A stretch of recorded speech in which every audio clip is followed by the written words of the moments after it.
Welcome to the Potomac River Jazz Club's monthly jazz talk, and today it's about Donna's Bar and Grill. A little just kind of backstory framework is that, we're in a situation in a lot of our cities where we're losing some of the mom and pop businesses, right? The smaller ones that are for more community focused, more community forward. We are getting inundated by the larger conglomerates that are buying into big business, and it's about the bottom line and not about keeping the community and fostering relationships and offering a place where newer, younger people can come up as a musician and start playing and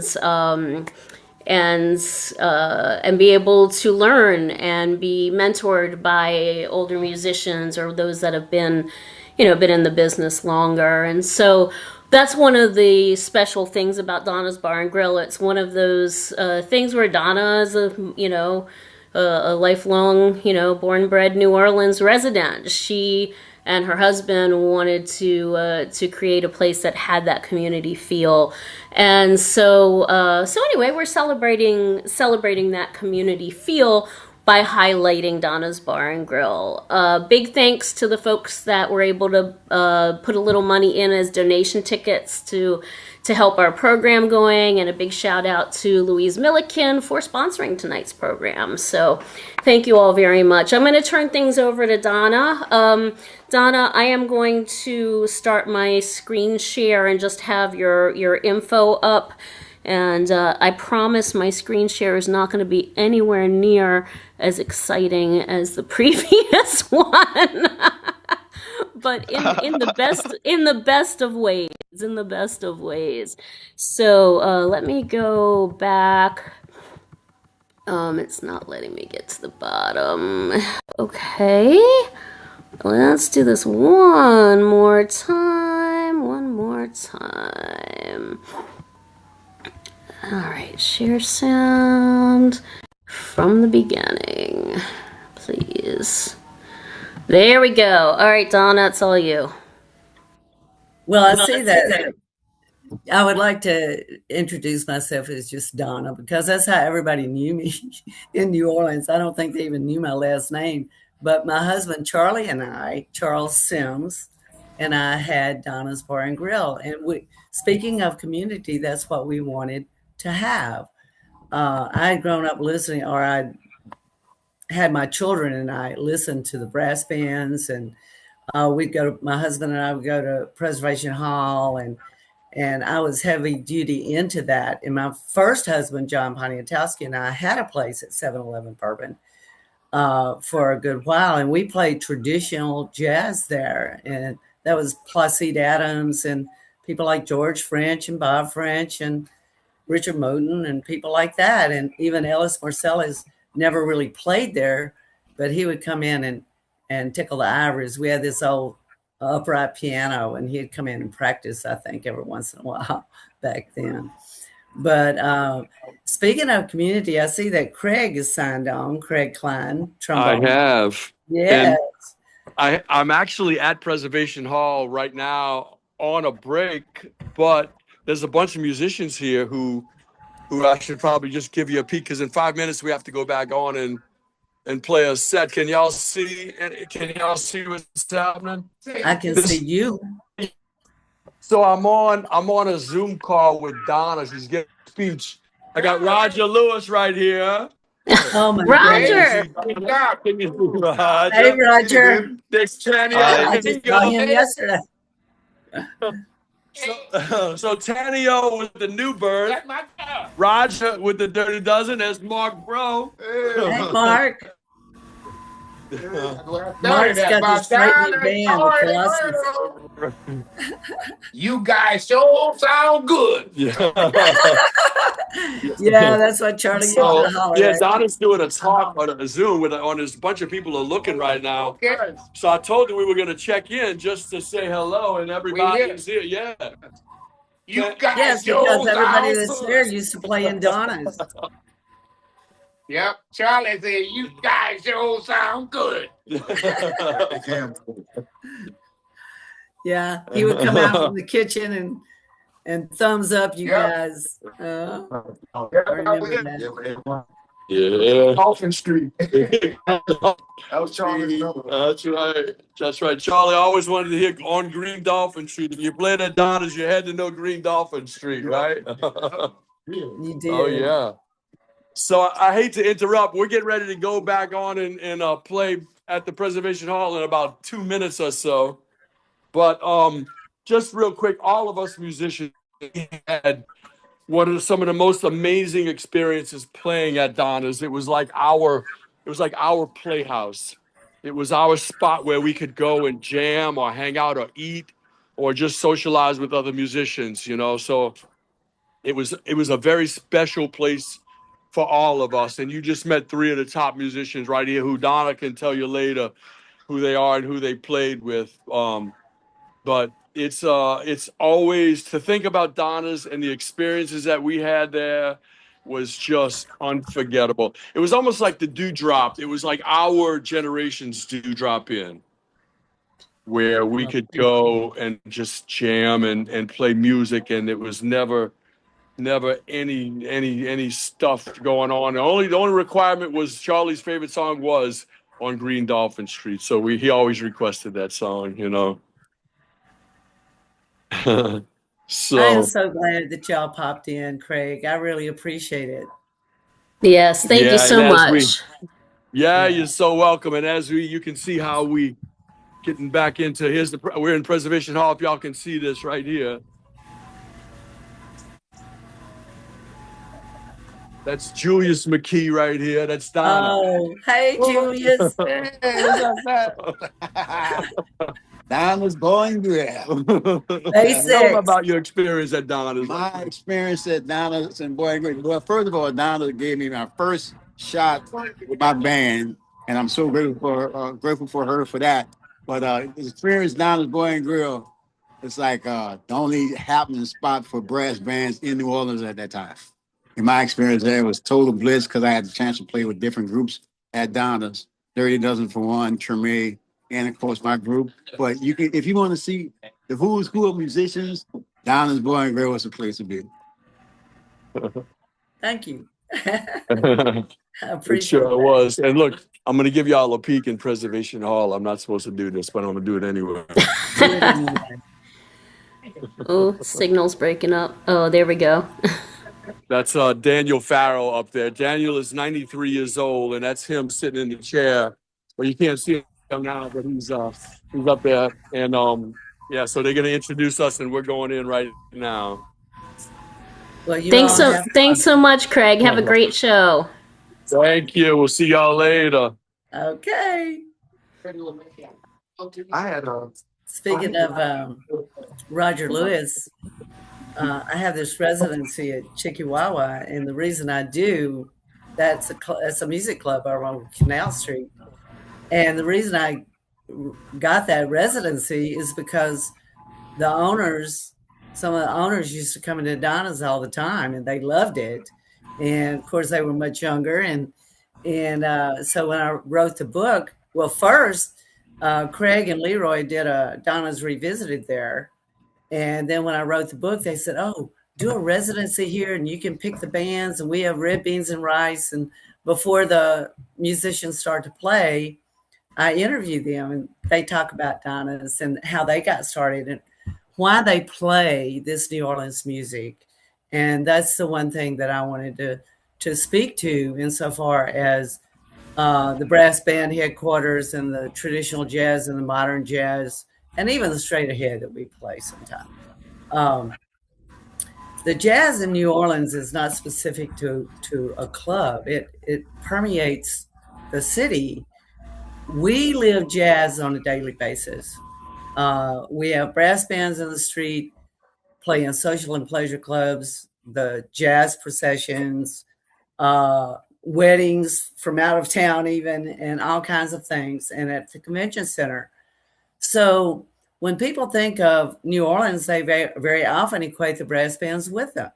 But at the time that I started Donna's, the brass bands had kind of gone south. A little history here was that we just had the Danny Barker Banjo and Guitar Festival this weekend, and I was there. Craig, Roger Lewis, everybody, Dr. Michael White. That's one of the more traditional jazz festivals that we have. And Detroit Brooks and his wife Conoco really put this on, and it's an awesome thing. And they talk about Danny Barker and his starting the Fairview brass band, Fairview Church brass band way back, and Leroy Jones and even Wynton Marsalis was part of this. A lot of the musicians were included in that. And the Fairview set the stage for a lot of the musicians that came into Donna's. The ones like Leroy, for example, that group were already kind of out there, but they became the mentors for the younger groups that came into Donna's. And so after the Fairview Baptist Church band got started, they were really active for about 3 or 4 years. And then Leroy and some of the others started having their own bands and moving on out. And some of the brass bands per se just kind of tried to work through it, but it just wasn't happening. And the Dirty Dozen, of which both Benny Jones, who is the leader of Treme and was the first brass band that Donna's ever had, was one of the first leaders of the Dirty Dozen brass band. A lot of people don't know that. And Roger Lewis and quite a few of the other band members who played in the Dirty Dozen just kind of went into their garage and started experimenting and playing around with stuff. And one of the reasons that Benny didn't stay with the Dirty Dozen, or so he told me, was that the Dirty Dozen was so successful at the Dewdrop and different places around town that they started to get gigs throughout the U.S. and then overseas, and they were touring like over 300 days of the year. And Benny had a family, and he said, "I'm just not going to do that." But the Dirty Dozen kind of set the stage for all these other brass bands that came in. And if you look at the picture of the book there, you can see the different types of music that we had at Donna's. In the upper left, that's Charlie and me dancing to one of the songs somebody was playing. And then my sign, Brass Band Headquarters, I thought was sufficient to say that we were a music club, although a couple of bookstores here put it under a food thing. I thought that was pretty funny. But then we were the first ones to really bring in the brass bands the way that we did, Charlie and I. A lot of things happened to bring Donna's together. And I remember Leroy Jones, for example, who has a Hurricane Brass Band to this day. We heard him on WWOZ when we were cleaning up that place and getting ready to open. And I told Charlie, I said, "I know Leroy." I said, "I'm going to call him up." And I called him up over at OZ, and that's when OZ was over in the Armstrong Park at Perseverance Hall. And so he said, "Oh, yes, I remember you." And he actually came over, and I introduced him to Charlie. And Leroy was our first non-brass that we played in there, because at the time he had the Leroy Jones quartet and quintet, and he had just released an album called More Cream from the Crop about Louis Armstrong. And as a result, he had his CD release party in Donna's Bar and Grill, and actually got us off to a great start. We had already been open for a little while, and I'd first started out with some blues until I realized that everybody in town was doing blues and rhythm and blues, and I loved the brass bands. And so I told Charlie, and you can see Charlie playing the sousaphone there. He played sousaphone in high school, so he was kind of into the John Philip Sousa thing. And I explained to him, I said, "Well, Charlie, New Orleans people can play John Philip Sousa, but that's not what we play in the streets and really in the clubs." I said, "It's a really joyous, jump up and down kind of brass band music that just gets you to dancing and having a lot of fun." And he was running Amtrak at the time. He was the head chef on the city of New Orleans, from New Orleans to Chicago. And so I told him it was a hot, terrible day in August down here.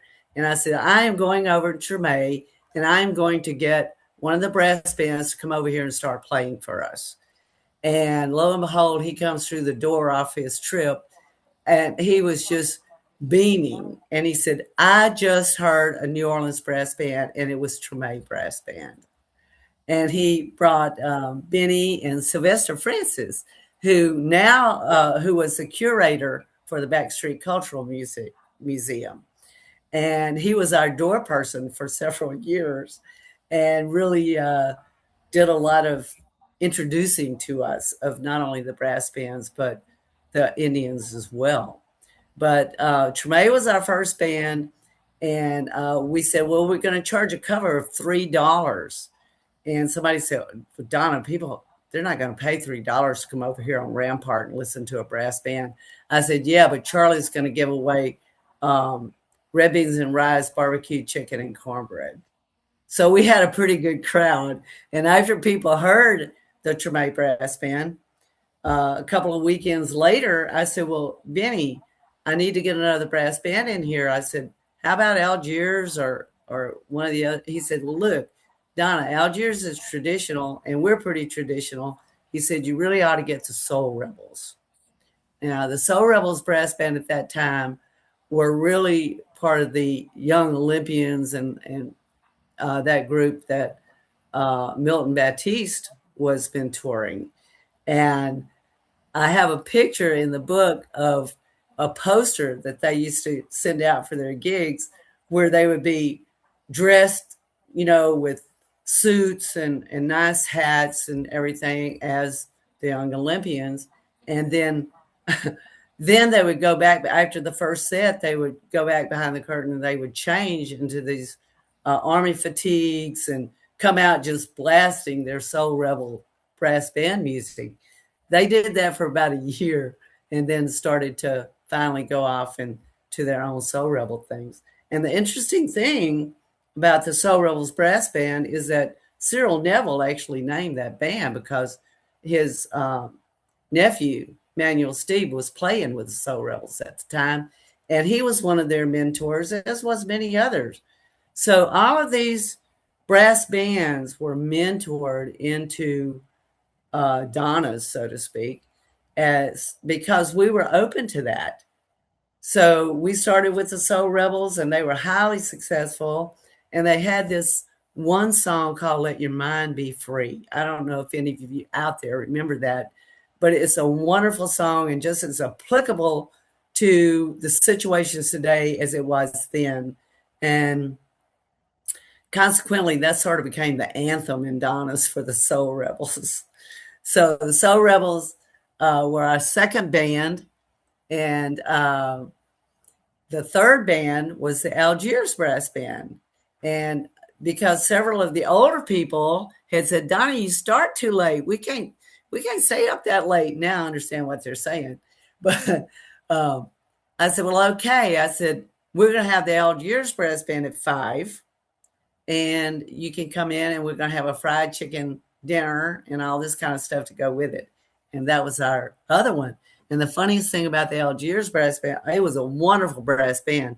Rudley Thibodeau was the leader. And that's when Irvin Mayfield got his start with the Algiers Brass Band. He was in about the 10th grade, but he and Rudley played the trumpet and the piano. And I had this piano in there. And as you know, pianos aren't normally played by brass bands, but they would switch off. We called it our lanyard. Sometimes Rudley would play the piano and Irvin would play the trumpet and vice versa. And finally, Irvin decided to settle on the trumpet. And I asked him, I said, Irvin, why did you pick the trumpet over the piano? And being the high schooler he was, he looks at me and grins and says, well, I think trumpet players get more girls. So that was just one of the little stories in there. But another thing that we did with the Algiers Brass Band is because they started so early, we finished early.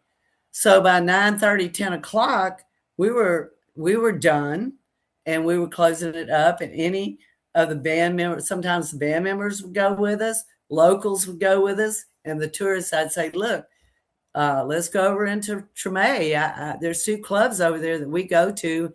And I said, one was the Treme Music Hall, and they played the Soul Rebels on Sunday nights. And then the other one was Joe's Cozy Corner, and he played Big Al Carson, who was playing blues, rhythm and blues at that time.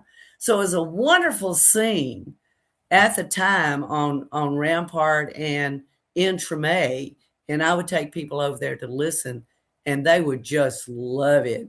And that's, I think, is one of the things that is missed so much today, is that personal interaction with club owners and the musicians that they played, and the fact that we interacted with each other.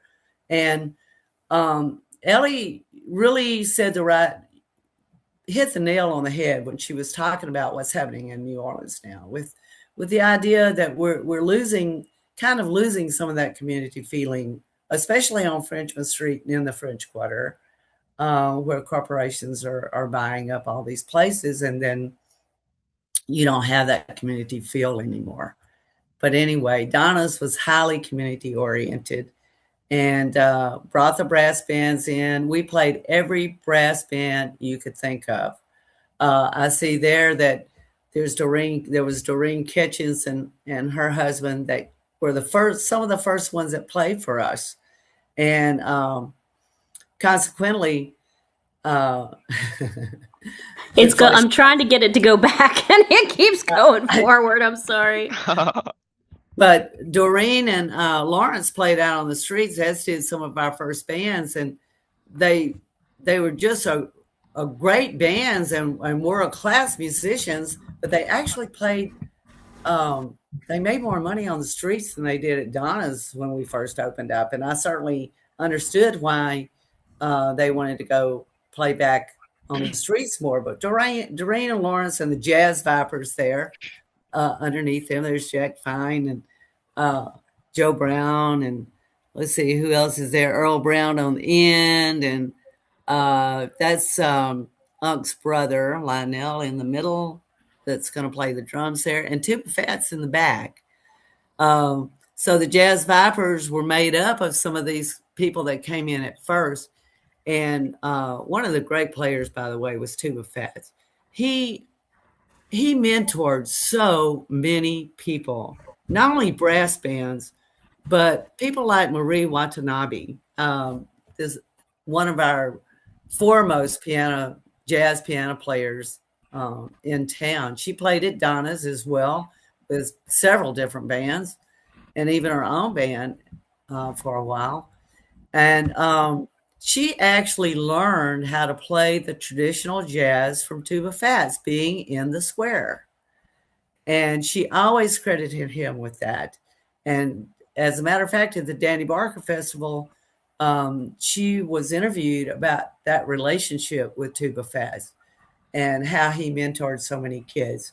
Tuba Fats did something on the tuba that nobody else had done.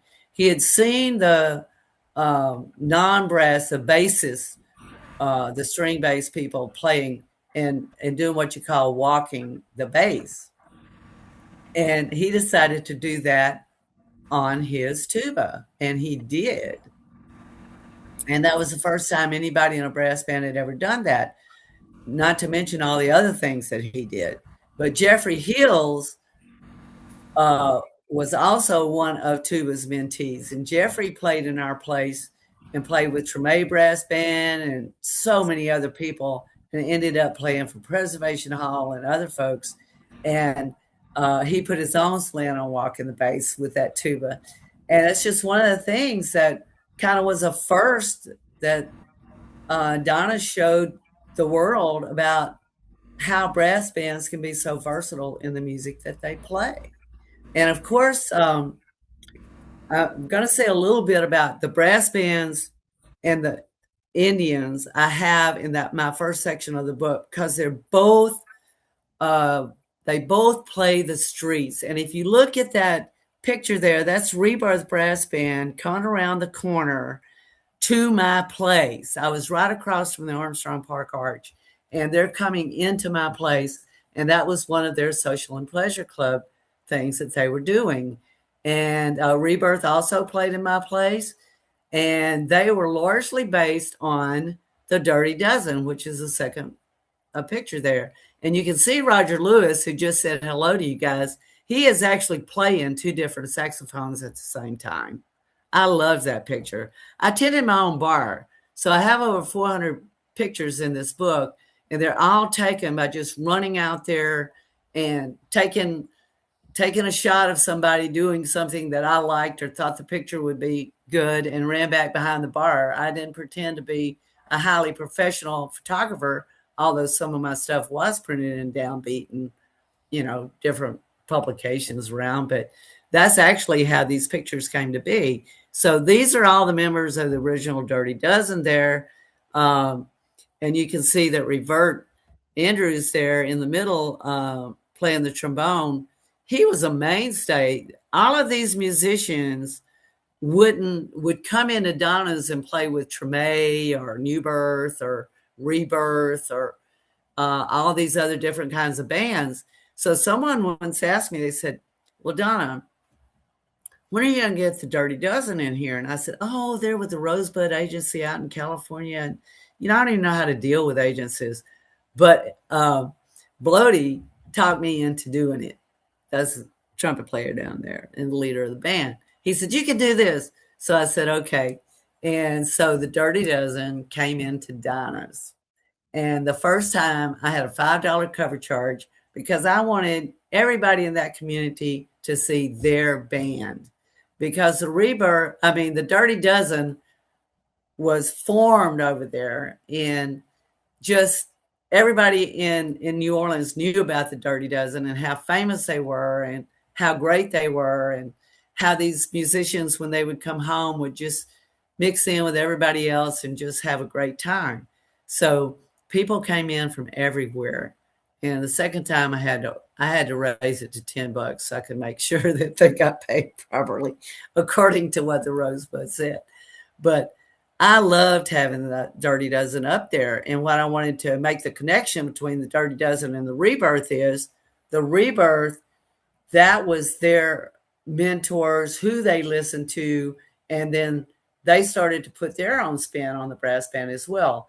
The Dirty Dozen were the mentors for every brass band that I know of that came into Donna's from somewhere else. The Mama Dig Down Brass Band from Madison, Wisconsin, who played for me on a regular basis for almost 17 years.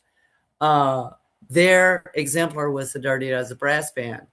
And they told us, we listened to the Dirty Dozen CDs, and that's how we formed our brass bands. And now I used to tease them. I said, gosh, Madison and Minneapolis have more brass bands than we do practically now. And then there was this band from Boston who came in and said the same thing.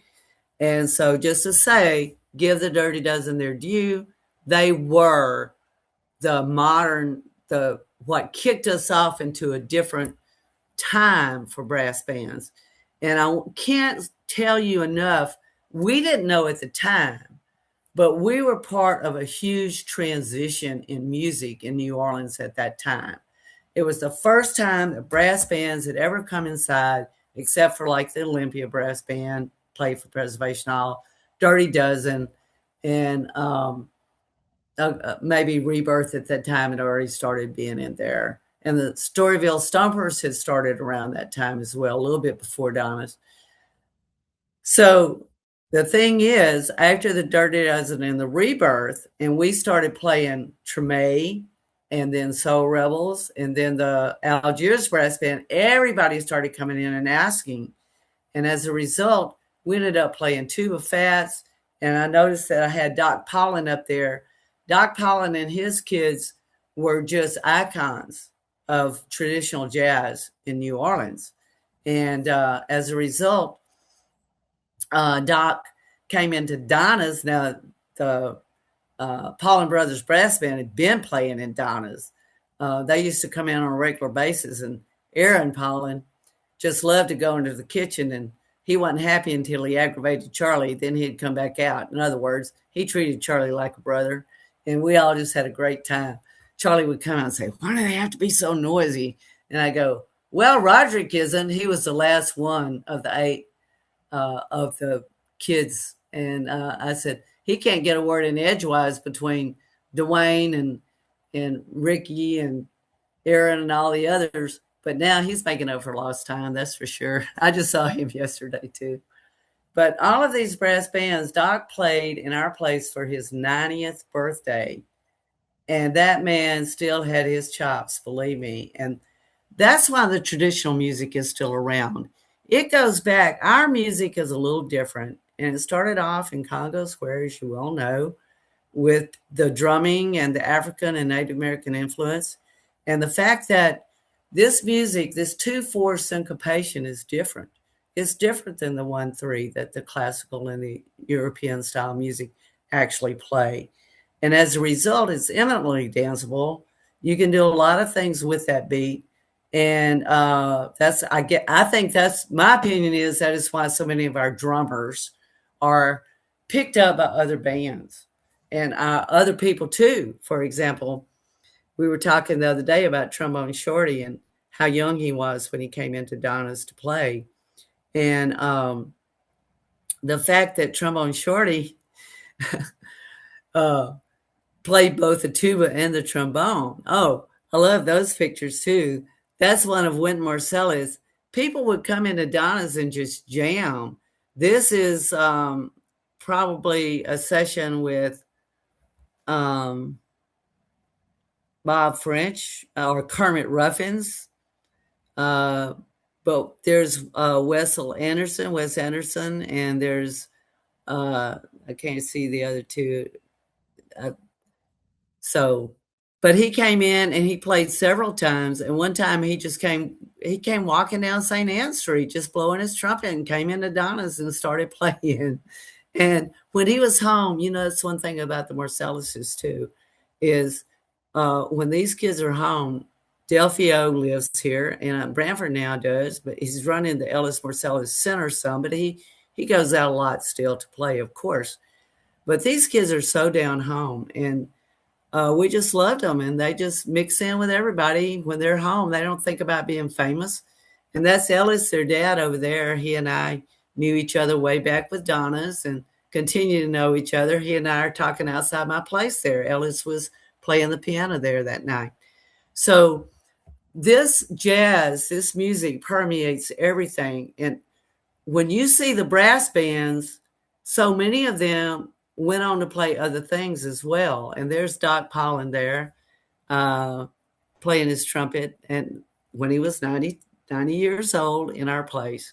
And I did that. That was one of the black and whites I did with Herman Leonard, another great photographer of jazz, more Billie Holiday and Dexter Gordon and things like that. But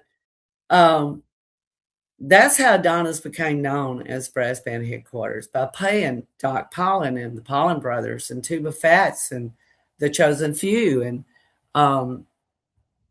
Rebirth and New Birth and Trombone Shorty. His first little gig was with one of our brass band blowouts. I told him I didn't want him to I said, you can only play on Sunday and you can only play for like 40 minutes because you're still in school. And he brought his little band up in there. It was too funny. He negotiated with me, and when I stopped laughing, I said, okay, you're going to have to learn to negotiate with people, and I'm going to give you $15 more than the others because you're the leader and you set everything up. So he started playing the brass band blowouts, and later on in life, he and John Baptiste and a few of the other people that went to NOCA, but Trombone Shorty formed the Orleans Avenue that he has now. And he formed it during the time that he was Donna's.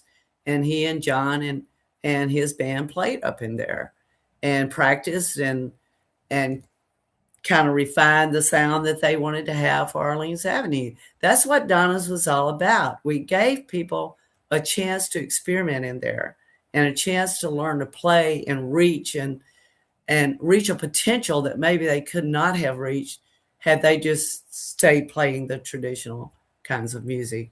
But they all still incorporate that stuff into their music. You can always identify a New Orleans band anytime. So they had several. Speaking of Craig Klein just then, he used to play with the Storyville Stompers. And the Storyville Stompers were led by Woody Panuli, but they all started out with this other group. So there we are with the Storyville Stompers and the Tumblers, Paradise Tumblers. I laugh. I have them in my book, and they used to. Our band would be playing, and the Paradise Tumblers would literally tumble into the bar and just start playing with the band and running around, creating chaos, and everybody just loved it. Someone would be bellying up to the bar, trying to hit on the tourists. It was awesome. And for about 15 minutes, it was actually bedlam, and it was so much fun. And then like Mustang Sally would give a toot on her trombone, and Lewis would give a rat-a-tat-tat on his snare drum, and out they would go, and you'd be hearing Wisp Bourbon Street Parade coming down the street. That was New Orleans. That was part of it. And that's the Storyville Stompers I took in the street outside of Donna's and when they were marching one day. So there's so much interaction here because Craig belonged to the Storyville Stompers, yet he could play with everybody. So we went back here to Doc Pollen. Let's move over there to Treme Brass Band, I think is the next slide. There you have it. And Benny is in the back playing. He was playing the snare drums at the time.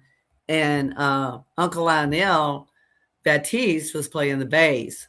Now Benny plays the bass because Uncle Lionel passed. And Teeterman, his nephew, Renaud Henry, who is Corey Henry's brother, and plays the snare for Benny. But an interesting thing that people found out when Treme played at Chickawawa for me is that one of Teeterman's mentors was actually Kid Jordan, who was known for his straight ahead type music. But there you have Mark Bro in there. And you have, that's Woody Panuli back there on the sousaphone. And that shows how all these people played across genres with everybody. And that's probably Kerwin back there on the other part. And and Hiro there on the banjo is one of our Japanese musicians who came over here. And by the way, after Katrina got sent back to Japan because his green card had expired. So anyway, they all had a great time up in there. And Benny always said he called it Treme because he played the musicians in Treme. And I have a great picture in the book of Kirk Joseph, who was a founding member for the Dirty Dozen and who went on to play the tuba and change the tuba world forever in the way that he played that for the Dirty Dozen. He brought it from the back line to the front line and just created a whole new way of both playing and listening to the tuba. And we have to give him his props on that. And I've got this picture of Kirk Joseph and Kermit Ruffins playing the trumpet with Treme Brass Band shirts on because they used to come in and play with Benny all the time. Benny had some great people up in there. And there's the Soul Rebels, the next one there. And one of the founding members of the Soul Rebels was Flea, who that's Byron Bernard, who played the sax. And that's Kid Merv or Mervyn Campbell there. And that's Derek Moss over there on the drums. And William came in and played the sax with the Soul Rebels and went on later to play with Terrence, I believe, and won a Grammy for it. And then that's Lamar LeBlanc playing the drums there. And Francois is playing the tuba there. And he was displaced after Katrina and is now living in Houston. I see him every once in a while. And so the Soul Rebels have changed. They've made a lot of, as all of the brass bands have over the years. So, but that was the people who played in Donna's. So, and Treme was kind of the granddaddy of them all. And out of the Soul Rebels came this band here, Ronell Johnson, who plays trombone to this day, and Ernest Johnson, who is now, he's still here. He plays a trumpet, and Daryl too. And they started their own band and became pretty big cool bone brass band. And actually, the Soul Rebels were supposed to, Hollywood Records offered them a contract, and they were kind of quibbling over what to do with it. And so Hollywood offered it to Coolbone, and Coolbone picked it up. And they went on to tour the world with Hollywood Records. So that was a good success story for them. And then over here on the side, you see Trombone Shorty in our plays teaching his cousin, Travis Hill, known as Trumpet Black, how to play the sousaphone. And that's how young they were then. And Trombone Shorty would come in there and play with Tuba Fats sometimes and his own little band sometimes. And Travis was singing with New Birth when he was like 9 years old. So they had mentors. The older musicians were always willing to mentor bands. And that's Doc Pollin there on his birthday. And that's some of his sons around there. That's Roderick there on saxophone. And you've got Dwayne back there on trombone. And I think I can barely see these days, but Ricky is back there on the clarinet, so forth. So that was a fun time up in there. Having Doc Pollin was just amazing. This guy probably played more people in brass bands than you could shake a stick at, but he was really fastidious when it came to the way they dress. You notice they've got on their black and whites and their hats and their ties, and they look sharp, and they always did. So in the book, you'll find out all of their stories about how Doc would just expect his kids to play any instrument he asked them to play. And sometimes they didn't even have that instrument. He'd have to go get one for them.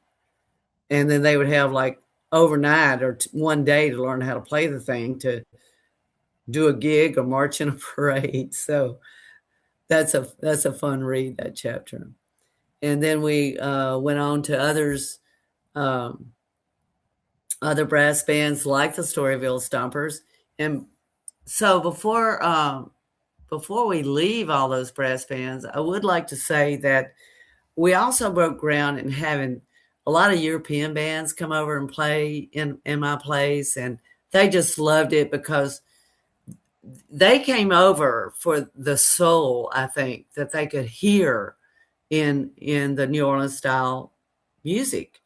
The New Orleans jazz is different in that you don't see these bands generally with scores.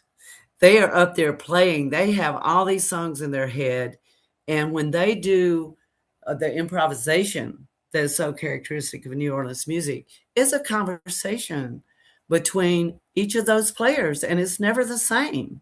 So how can you map that? It's amazing. And the improvisation that goes on are like these three-piece harmonies, all kinds of stuff. And I won't get into the fact that a lot of the older musicians are talking about the fact that maybe today, because some of the brass bands incorporate keyboards and things like that into it, that the horns are not making up that difference where you did not have a piano or you did not have keyboards, and you learn to play in that way and improvise and do music from that point of view. It's just an amazing thing that we do here. And people from Europe and Japan would come here all the time. We had the Black Bottom Brass Band who came in, and for 3 or 4 years into Donna's to follow, they became part of our culture, even insofar as when they would come in, they would go with the jazz processions and they would go with the social and pleasure clubs and all that, because we have a big Japanese community here. And so many of our musicians are Japanese. I'll never forget Satoru Osaki, who came in to New Orleans and have 2 nickels to rub together. So Charlie was always giving him food to take home. So I yelled at Charlie one night. I said, listen, if we've adopted another child, I need to know about it. And now, so Turo is one of the most in-demand trumpet players that we have. And Marie, of course, was the groundbreaker for a lot of this stuff. And I just wanted to let you know that we had a huge community of brass band people that learned from our musicians. And our musicians were always so gracious in sharing this music with people. That doesn't happen elsewhere. I've been elsewhere, I know. And these musicians down here just take people under their wing like they did Mama Dick Down and Black Bottom and all these other bands that came in here. So that would be section one. All of the brass bands, you name it, they played it. And there's brass bands in there that you probably, in that book, that you probably haven't heard of, but then they broke off into the Hot Eight, for example, which is one of the premier brass bands today and just moving along. And unfortunately, sometimes I call them the bad luck band because so many of their members have passed on, unfortunately. And I do talk about that in my book. But as I also want to talk about a little bit about the Mardi Gras Indians, or Black Masking Indians, as we call them. Up until Donna's came about, they really didn't mix very well. Uptown Indians didn't really mix with the downtown Indians and things of that sort. And one day, Smiley Ricks came in to see me, one of the Indians, but also a musician that played drums for just about everybody. He came in and he said, Donna, we're forming something called the Indians of the Nation. And it's uptown Indians, downtown Indians, midtown, Ninth Ward, you name it. We want to stop all these hostilities because Tootie, Montana was one of the main ones that said, look, you got to stop all this being mad, trying to outdo each other in different, let's outdo each other with our suits. Let's just compete that way and leave the harsher elements out of it. And so Smiley and some of them took his words to heart, and they formed the Indians of the Nation. And I took this picture here right across the street in Armstrong Park because they were the first ones who came into Donna's to play. So their first album was actually very traditional, percussionists only. And they still do that to this day. For example, Big Chief Pie of the Monogram Hunters was one of my Chikiwawa people in February for Mardi Gras, and his whole band was different percussionists, and it was just thrilling. That's something that you only get to hear here, I think. But the Indians of the Nation went on to record a second album, and it had more jazz elements. These are some of the Indians that played in my place. You can see their names in the books. That's Smiley Ricks down there. And this, of course, is Tootie over here in one of his costumes. He was a great guy, a great man, and just did so much for the culture here. So the Indians went on to record with Donald Harrison Jr., as a matter of fact, who is one of the most well-known saxophone players in the jazz world. There he is there on the left. And Donald Harrison sees no dichotomy in playing straight ahead jazz with everybody. You can name all the biggies and still participate in his culture of Mardi Gras Indians. He was just out there yesterday, as one of the people had said, and he just he won't give up. I love Donald, but he plays a great sax, and he's a great keeper of the culture. His dad, Donald Harrison Sr., had the Keepers of the Flame, and Donald started his own. He's Big Chief of the Congo Nation, and his sister Sharice is also heavily involved in the Mardi Gras Indian, Black Masking Indian culture as well, and she's the head of the Maroon Order of the Flaming, of the Keepers of the Flame. So you have this whole generational concept in New Orleans, both with the music and with the Indians. And the generations of musicians there, some of them I just have barely touched on back there, like Doc Pollin and all of his sons and their sons are now playing. And um, and of course, Benny, his brother was always the Grand Marshal. And then, of course, you have Teeterman and Corey and all that bunch playing now. And Corey's son is playing. And it's just amazing how this music keeps going on. And also the same thing with the Indians. And those two cultures are just so unique to New Orleans and so wonderful. And if you ever get a chance to come down here and see any of this, please do so. The best time is really in March to see how these people really work and play. Now we're kind of getting into the non-brass here with Kermit Ruffins. He was my first. Leroy was my first non-brass. We always played non-brass in with the brass. Not heavily, but a lot before the brass band started getting really big and starting to tour a lot. And so we would fill in with some other people like Shannon Powell on a Sunday night, or Herlin Riley playing the drums, or Bob French on a Monday night, or Gerald French and Miss Jermaine Basil on a Monday night, and Tom McDermott and Evan Christopher and all these kind of people. And speaking of Bob, I love this picture. If you look at it there with his eyes like that, I have a piece in my book, and I said, Bob gave us one of our first gigs. He gave it as a freebie. He, with his band, and then Andrew Hall with a Society Jazz Band, actually treated me to a freebie to try to get Donna's going, and I would be ever so grateful for them. But I took that picture one night, and I put that in the book because I said, if Bob French knew that I told anybody that he had given me a freebie, he would roll over in his grave today. That's why that picture is there. And that is Bob's nephew next to him with Craig Klein. That's Gerald French. And Gerald was George French's son, who is Bob's brother. And George French was just a consummate bassist and singer. He made singing that jazz look so easy. And we're going to show a clip here in a minute of something on YouTube called Greatest Jazz Jam Ever. And it has George singing in it. So if we could, there you go. Greatest Jam Ever, George French and Leroy Jones live at Donna's.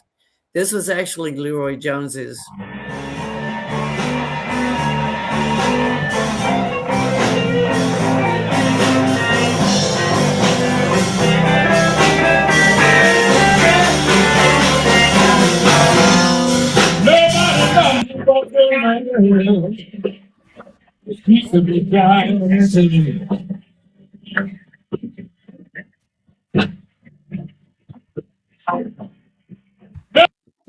I'm just pausing and I'm pausing and restarting because I think it's buffering a little bit rough. Okay.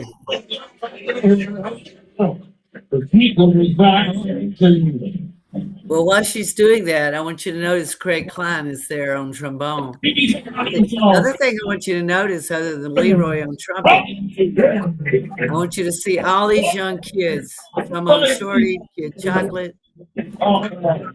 Leroy mentored these kids, as did Bob and George and all the others. Nicholas Payton is up there. I'm going to mute you for a second, Donna, because I think that's part of it.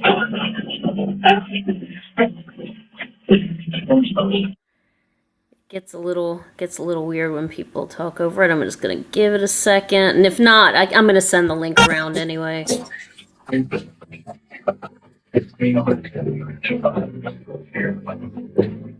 Yeah. All right, I'm gonna get you to unmute. So, because of course it worked in our sound check, it's not gonna work now. But Donna's gonna unmute herself here. I just sent her a little thing to do that. Yeah. So anyway, but when I send some resources around after the talk, I'll definitely include the link to that thing. Make sure you unmute yourself there, Donna. Right there. There Can you you go. hear me now? Yep. Okay. Perfect. So the reason I wanted this clip played was simply because it's just an awesome clip showcasing George's voice. He usually sat back in the back playing his bass, and the song, it would just pour off like he wasn't even trying. And the other thing I wanted you to see were all these young trumpet players. It was Nicholas Payton, just Leon. It was Kid Chocolate now, and Trombone Shorty, and their solos are just awesome. And they had that opportunity to play in Donna's and listen to Leroy Jones and all these other people that played these great trumpets. Nicholas was a little older, and they listened to him. And Wendell Brunius for some of the trad stuff, Greg Stafford, they listened to them all, and they learned from all of these great musicians. And people like Freddie Lonzo, Steve Walker's up there playing trombone, and he learned from people like Freddie Lonzo and Craig Klein and Lucian Barberan and just all kinds of people. They had such great mentors. And I love this picture here. There's George, and Henry Butler was one of our non-brass people who played. And there's Mark Bro again and Bob French on drums. And they were laughing that night. I remember they were talking, and George was telling Henry to read that score or do whatever.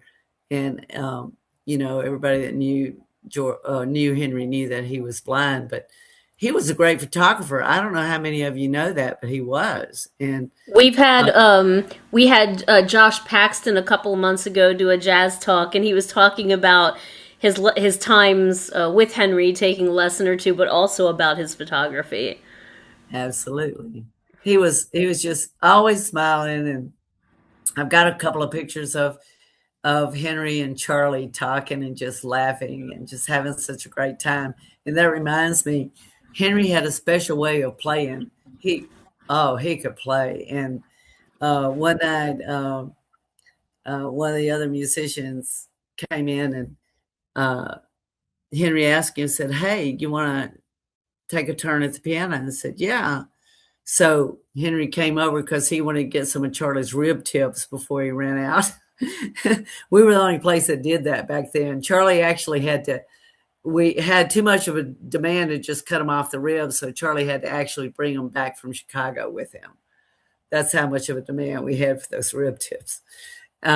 So anyway, it was Willie Metcalf. And after Willie played her tune or two, he came over to us and he goes, "Donna, you need to tune that old piano. One of the notes don't even play, and it sounds terrible." I said, and Charlie just looked at Willie and he said, "Who did you just follow on that piano?" And Willie looked at Charlie and said, "Oh, right, Henry Butler," because he would pound the heck out of him. I put in that book, he could pound the heck out of my piano any day. I'd get a different one if it meant that Henry Butler was going to play at my place. That's how good he was. We're starting to run a little bit short on time. Okay. And so I'm going to pop Well, there's Willie right there. Yep. This was the Straight Ahead group that I put in there. Mm-hmm. This was a nod to Charlie. So, I see we really are. I'm going on all right. And so it was all those young cats that were playing in the brass bands that moved up to play Straight Ahead with Delphio and the rest of them. And now they play all kinds of music. And this one was Tom and Evan. And they brought me back with an NPR thing after Katrina. I was ever so grateful to them for that. Matt Perrine played in that band, and there was Tom and Evan, and just was an awesome, awesome time back then. So there's the clip. You can watch that later. And this is just some of the people that came in, just loved Donna's and dressed up and had a great time. And some of my regulars, and I felt like they should be part of the community too. We felt like we were community. And this is actually Sun Pie Barnes. He's the head of the Skull and Bones gang, and he also played Zydeco and Donna's. And we always had WWOZ over for their meetings in Donna's, and Charlie would make a big spread for them. That was kind of our donation to OZ. And so let's just move on through, and we'll try to. I wanted to show Dr. Michael White because Charlie was the chef on Amtrak. The Amtrak wanted to do this linear jazz part thing with the ranger service here, which Bruce Sunpie Barnes was one of those rangers.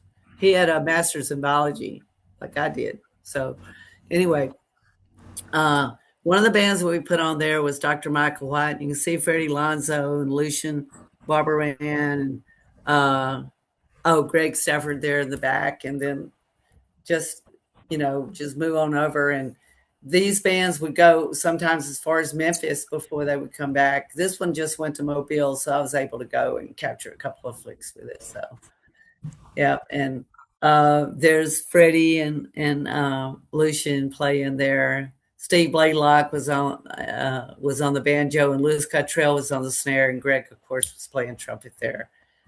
And I would like to say in Mark Bro's colossal big band, Greg is actually playing the bass drum.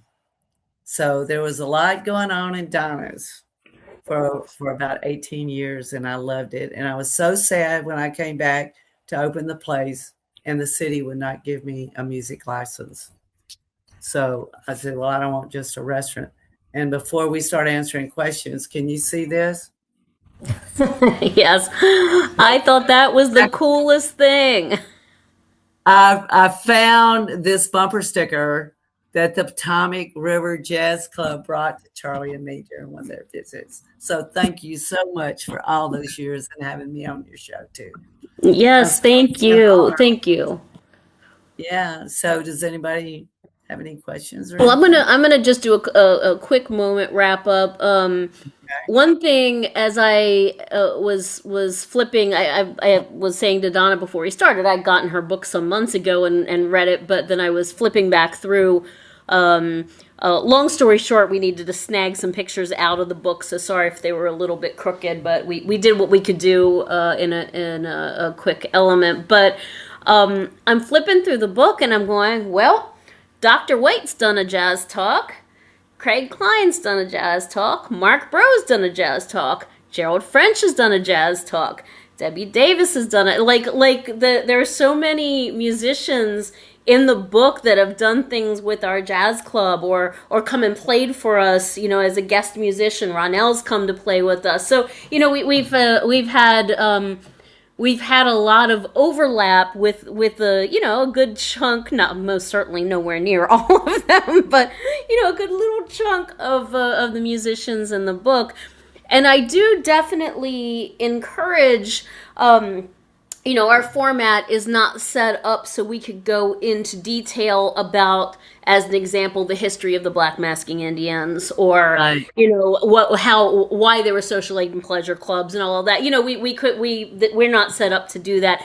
So if you're not familiar, I really encourage you to do a little research and learn a little bit more about it, because the culture of those groups, it's as she said, something you would never see anywhere else. It is very, very special to New Orleans. I do have on this last picture is a picture of the back of the book, but it also shows you Donna's website. And we have pointed other folks to Louisiana Music Factory as a place to buy recordings of musicians or books by musicians. Donna's book is for sale there.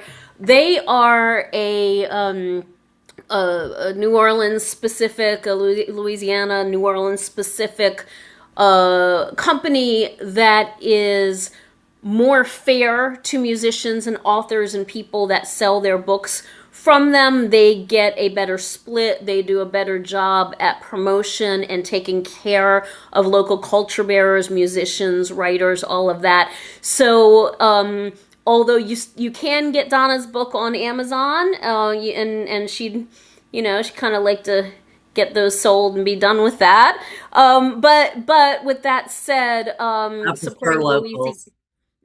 supporting Louisiana Music Factory is a fabulous way to go.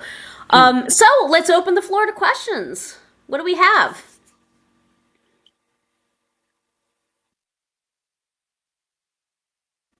I'm seeing. I just want to say thank you for the presentation, and it was very nostalgic. All of the credits that were given throughout the presentation, and top of the hat to you for your long-term support of New Orleans jazz. Thank you so much. And it just barely touched the surface, and I realize that. But in the book, it does go into detail with why the social and pleasure clubs used to be called the social and aid clubs, and how that whole culture is still with us, and the jazz processions is part of that. Actually, the jazz funerals are part of that whole social and aid pleasure club thing. So everything is intertwined here. It's just amazing, this whole culture that we have here is, and it just has to be kept that way. And when I see the encroachment of corporations and such, it really burdens me, because the mom and pops are kind of going by the wayside. So It's very encouraging though when you see like in some of your slides, the fostering of the youth, and that's still, there are people that are still doing that, and there are still, although more limited, there are still places where kids can get that mentoring and that guidance from the more seasoned players, more mature players, and hopefully that will continue. Although special places like Donna's, again, are getting more hard to come by, and that's the same thing in a lot of our areas here too. It's a struggle to keep the mom and pop versions of businesses open, but they're treasures. They're absolute treasures when you can have them. well, Any one of other? the things, Yeah, no, go yeah. ahead, I'm sorry. No, Was you go ahead. somebody else might have a question, so just. Any other questions? Please do not be shy. This is the time you're allowed to talk. I booted like 3 people out, so they were about to start causing trouble. So I booted some of the talkers out. Seth's like, yeah. The young lady, if it was her who was posting the original early video, but we got the one guy saying, "I want to play my didgeridoo," and the other's like, "Yeah, do it right now." I'm like, "Oh no, you don't." Oh my goodness. I My don't goodness. know what was happening there. But this is not a didgeridoo kind of a presentation. Peter, please do ask your question. Well, it's not a question, it's a comment. This was really informative, very helpful to hear. I remembered the club very well. In fact, I had an unusual experience there one evening. I think Kermit might have been playing, and there were some women. I was sitting at a table in the back, and there were people in front of me who were talking incessantly. And so I asked one of the staff if they could ask the women to please be quiet or switch seats with us, switch the area so that, they'd be behind me. And they laughed. They didn't do anything. About 5 minutes later, they stood up, and all 3 of them mooned our table. Oh my gosh. And I thought, well, that is so New Orleans. It was a quintessential time, which I think says everything about the club itself and how clubbish it was. By the way, I just bought the book on Amazon. Luckily, they allow for returns. When it comes, I'm going to go through it, and then when I'm down there in a couple of weeks for Jazz Fest, I'm going to go and buy and buy it for real at the Music Factory. One thing I'd like to say, I thought if I got on Amazon, it would sell to Europe and Japan, which I have a lot of customers there, and it doesn't. It's only for the U.S. I told my son-in-law, I said, I think I'm just gonna, after the season, just let it run down and close it off, because Louisiana Music Factory will ship everywhere except to Europe.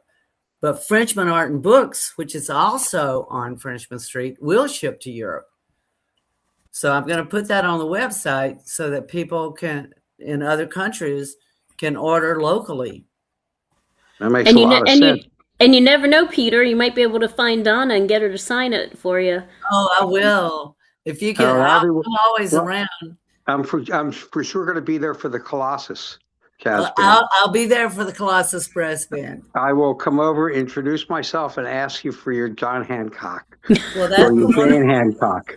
that's a wonderful thing about And Barry. Every time he has my bands, he tells me, "Come in and sign books," and I'm always there by the counter, right there by them, so you can find okay, me. cool. Yeah, no, Kirk reached out to me to tell me that they were going to be there, and so Oh, great. you know, yeah, so I'm excited. I have the Dirty Dozen Brass Band April the 18th. That's French Quarter Festival. But Yes. Now I'm arriving on the 21st. I'm a great fan and dear friends with the Dirty Dozen with Roger, and so it's fun to see tonight at Pres Brass playing, with Craig and Roger. Craig's there. Roger now is part of Brass. He's enjoying that, Monday night gig that he's doing all the time, and Joyous is a dear friend of mine, Joyous McKee. So I love Julius. it was so cool to come on to hear you, and then I got to see them. That was fun because Craig was just going to be home and he was just going to pop on during part of the talk and chime in here and there. But he got called into the hall. He had been at the hall all day. He got Ronell's home. Not playing tonight. Right. He got home and then Ronell wasn't playing and off he went. And although I know the signal wasn't great inside the hall, it was just so fabulous to be able to see some of the other musicians. That was just a serendipitous thing, I think. And I would like to say that Benji Jaffe, who now runs Preservation Hall, is the same age as my kids. They used to all play together, and that's in the book, by the way. And Benji has been a huge supporter of my book. I will say that. That's great. I've never heard him referred to as Benji. Oh, okay. Next time I see him, I'm going to say that and see what. Call him Benji. See what he does. Right? Yeah, I think not actually. Anyway, thank you very much for this. It was very enjoyable. Well, you're welcome. Thanks for joining us, Peter. Any other questions? We're gonna wrap up if not. So going once, going twice. And I just say thank you, Ellie. I mean, I just so appreciated this, and I know I just went on and on, but I didn't have Craig here to help counterbalance me. So. Oh, I thought it was fabulous, Donna.